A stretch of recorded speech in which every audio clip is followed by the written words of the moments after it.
नमस्कार. आवाज माझा वृत्तवाहिनीत आपल्या सगळ्यांचं स्वागत. वेळेच्या काही ठळक घडामोडींकडे. सगळ्यांचं घराचं स्वप्न पूर्ण करणार मुख्यमंत्री एकनाथ शिंदे. रास्ता रोको करणाऱ्या मराठा आंदोलकांना पोलिसांनी घेतलं ताब्यात. आणि जिल्ह्यातील शासकीय अधिकारी कर्मचारी शनिवार रविवार कार्यालयात. प्रत्येक सर्वसामान्य व्यक्तीचं स्वतःचं घर असावं असं स्वप्न असतं.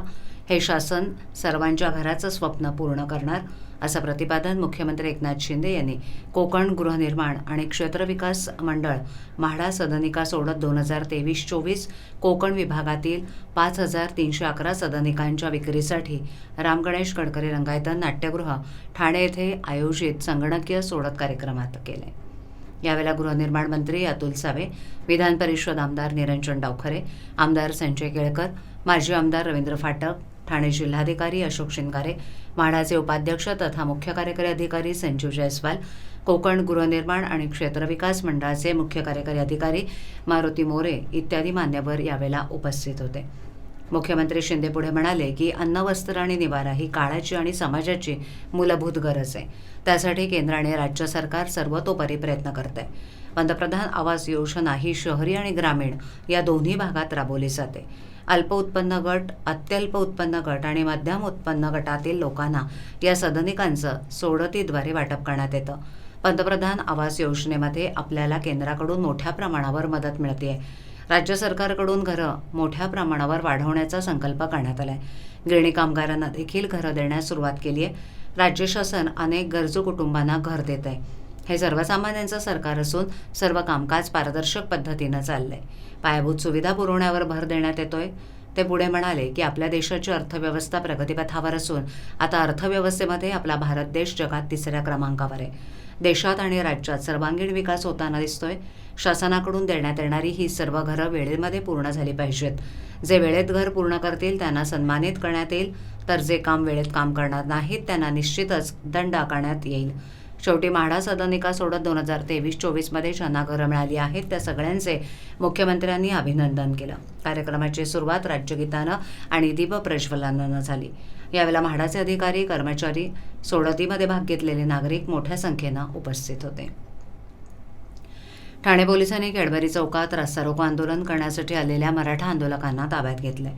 12वीची परीक्षा असल्यानं ठाण्यात प्रातिनिधिक स्वरूपात आंदोलन करण्यात येणार होतं. मात्र रास्ता रोको आंदोलन करण्यास अटकाव करत आंदोलनकर्त्यांना पोलिसांनी ताब्यात घेतलं. राज्य सरकारनं 10% मराठा आरक्षण दिलं.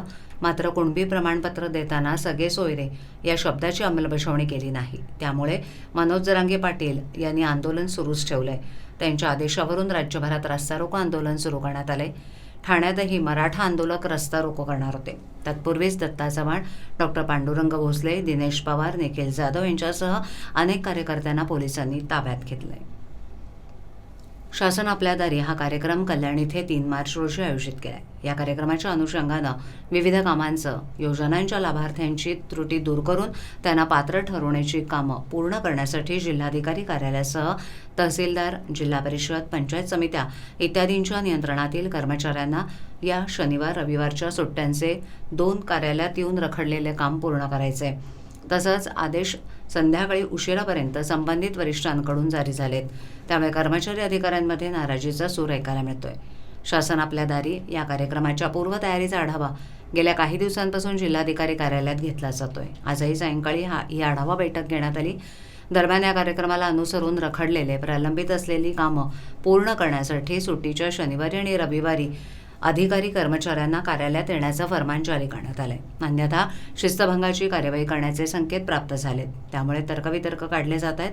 जिल्हाधिकारी कार्यालय, तहसीलदार कार्यालय, जिल्हा परिषद, जिल्ह्यातील सर्व पंचायत समित्या इत्यादींच्या कार्यक्षेत्रातील अधिकारी कर्मचाऱ्यांचा हा शनिवार रविवारचा विकेंड आता कार्यालयातच जाणार असल्याचं ऐन संध्याकाळी उघड झालं. त्यामुळे त्यांचं नियोजन कार्यक्रमावर पाणी फिरल्याचं काहींकडून खासगीत ऐकवलं जात आहे. या कार्यालयातील आदेशानुसार आता सर्व कार्यालयीन अधिकारी, कर्मचारी, मंडळ अधिकारी, तलाठी, शिपाई आणि कोतवाल यांनीही शासन आपल्या दारी अभियानाअंतर्गत कार्यक्रम राबवायचा असल्यानं 24-25 फेब्रुवारी या सुट्टीच्या दिवशीही कार्यालयीन वेळेत उपस्थित राहून कामकाज करायचंय. या कामाचा आढावा हा शासन स्तरावरून घेत असल्यानं नमूद कामात हलगर्जीपणा केल्यास आणि कार्यालयात गैरहजर असल्यास त्यांच्याविरुद्ध महाराष्ट्र नागरी सेवेच्या तरतुदीनुसार शिस्तभंगाची कार्यवाही प्रस्तावित करण्यात येईल याची नोंद घेण्यास वरिष्ठांनी काढलेल्या आदेशात नमूद केले। त्यामुळे संबंधित अधिकारी कर्मचाऱ्यांचा विकेंडचा आनंद धुळीस मिळाला आहे। मुख्यमंत्री एकनाथ शिंदे यांच्या संकल्पनेनुसार ठाणे महापालिका क्षेत्रात सुरू असलेल्या सर्वंकष स्वच्छता मोहिमेत शनिवारी मुंब्रा प्रभाग समिती क्षेत्रात साफसफाई करण्यात आली। मुंब्रा अग्निशमन केंद्र इथून या सफाई मोहिमेला आरंभ झाला। या मोहिमेत मुख्य रस्ते, पदपथ, अंतर्गत रस्ते, नाले यांची सफाई करण्यात आली। तसंच अग्निशमन केंद्रासमोरील रस्ते दुभाजकांमध्ये वृक्षारोपण करण्यात आलं।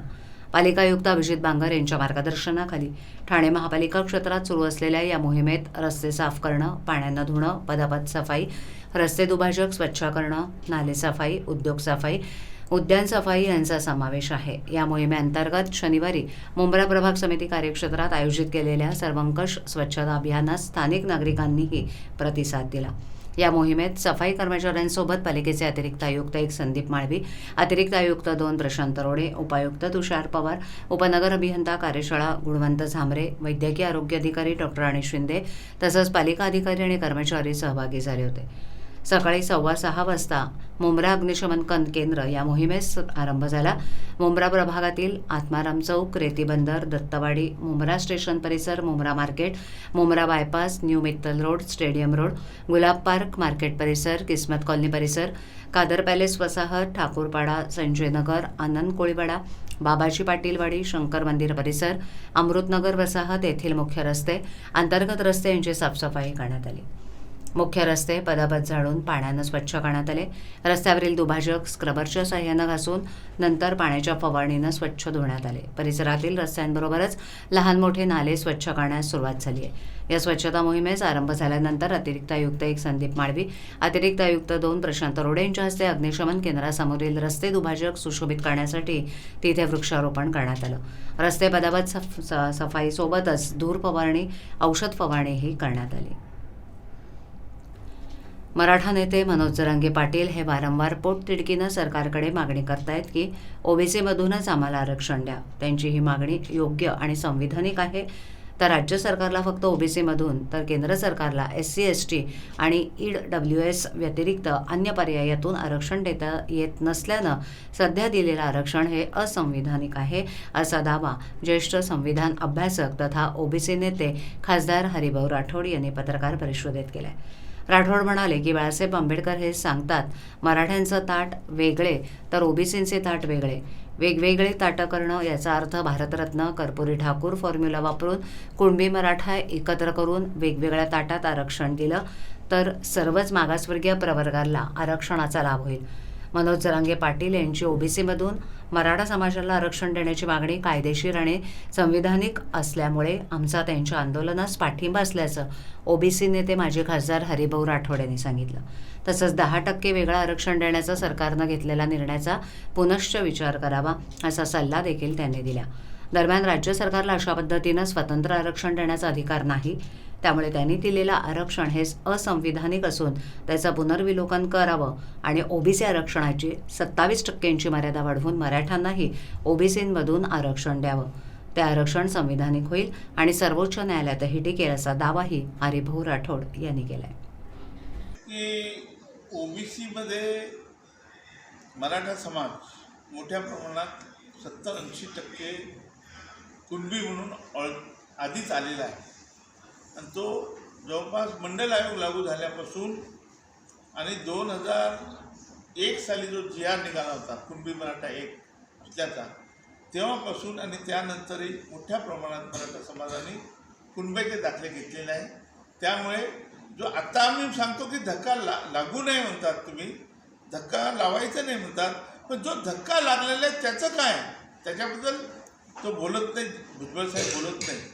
परंतु माझा आजचा विषय असा आहे की जरांगे पाटील जे सांगतात की आम्हाला ओबीसीमधून आरक्षण द्या, त्यांची ती मागणी रास्त आहे आणि ती मागणी संविधानिक आहे आणि राज्य सरकारने जो निर्णय घेतला तो असंविधानिक निर्णय घेतला। कारण जेव्हा मागासवर्गीय आयोगाने रिकमेंडेशन केलं त्यांनी सांगितलं की मराठा समाज सोशली अँड एज्युकेशनली बॅकवर्ड आहे, म्हणजे ओबीसी आहे. मग त्यांना ओबीसीमध्ये न देता तुम्ही वेगळं आरक्षण दिलं म्हणजे ते असंविधानिक झालं. कारण आपल्याकडे 4च आरक्षण आहे, SC ST OBC आणि EWS. आणि त्यापैकी SC ST आणि EWSचा अधिकार सेंट्रल आहे आणि या राज्य सरकारला ओबीसीमध्ये टाकायचा अधिकार आहे. मग तो आपला अधिकार न वापरता जे आपल्याला अधिकारातच नाही ते आरक्षण तुम्ही दिलं आहे तर ते टिकणारच नाही आहे. त्यामुळे माझं असं म्हणणं आहे की अजून वेळ गेली नाही. आपल्याला 2-3 गोष्टी करता येईल. एक तर आपलं जे आरक्षण आहे 27% ते आपल्याला 48% वाढवता येईल, कारण आपल्याकडे इम्पिरिकल डाटा उपलब्ध झाला आहे. पार्टी आयोगाने सांगितलं की 37.70 म्हणजे 38% आपण ओबीसीला आरक्षण देऊ शकतो. आणि आता जे शुक्र समितीने सांगितलं की मराठा समाज जरी 28% असला तरी आपण त्यांना 10% आरक्षण देऊ शकतो. मग 38 आणि 10 48 होतात. हे 48 हे आपण सर्वोच्च न्यायालयाच्या एका निर्णयानुसार याचिका क्रमांक 259/94 हे 2010चा निर्णय आहे सुप्रीम कोर्टाचा. आणि इंदिरा शहांनी केसने जे कॅप लावली होती 50 त्याच्यानंतरचा निर्णय आहे. आणि या निर्णयामध्ये असं म्हटलं आहे की तुमच्याकडे जर इम्पिरिकल डाटा असेल तर तुम्ही 50%च्या वर देऊ शकता. मग कुठे बिघडलं आहे? पण आपण 50%च्या वर देऊ शकतो. आपण सब कॅटेगरीशन केलं तर धक्का लागत नाही. कुणबी मराठा लेवा पाटील पाटीदार यांना तुम्ही 10% दिलं आहे. मी तर म्हणतो आपण 10च्या ऐवजी त्यांना 13% आरक्षण देऊ शकतो.